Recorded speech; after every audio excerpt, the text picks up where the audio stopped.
You've agreed to buy a property for 900,000, but then the bank valuation comes back at 850,000. Does that mean your loan is automatically declined?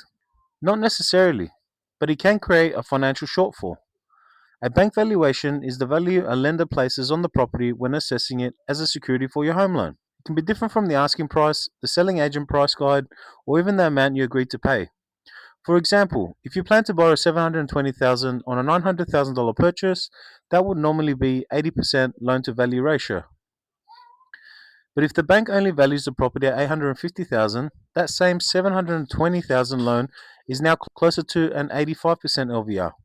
That could mean you need to contribute more of your own money, consider a different loan structure, potentially pay lenders' mortgage insurers where applicable, or look at another lender. So why can a valuation come in low? The reason is that recent comparable sales may not support the price you agreed to pay.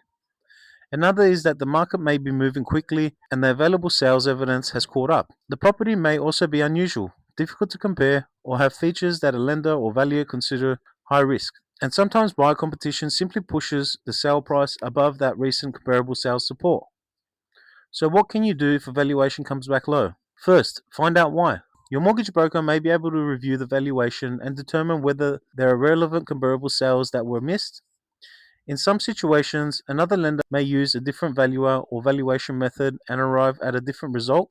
You may also have the option of contributing a larger deposit, changing the loan structure, or potentially renegotiating the purchase price depending on the contract and circumstances. But one of the best ways to reduce the risk is before you make the offer, look at genuine comparable sales, understand your borrowing capacity, know how much cash you have available, and don't base your maximum offer only on what the selling agent tells you or how badly you want the property. A pre approval also doesn't completely remove the risk.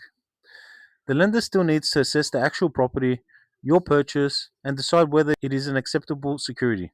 That's why your property strategy and finance strategy should work together. As both a Sydney buyer's agent and mortgage broker, I help buyers assess the property, review comparable sales, understand their borrowing position, and consider the finance side before they become committed. If you're planning to buy property in Sydney and want clarity around your borrowing power, lending options, or property strategy, get in touch with Truth Group today. Buy smarter, borrow better.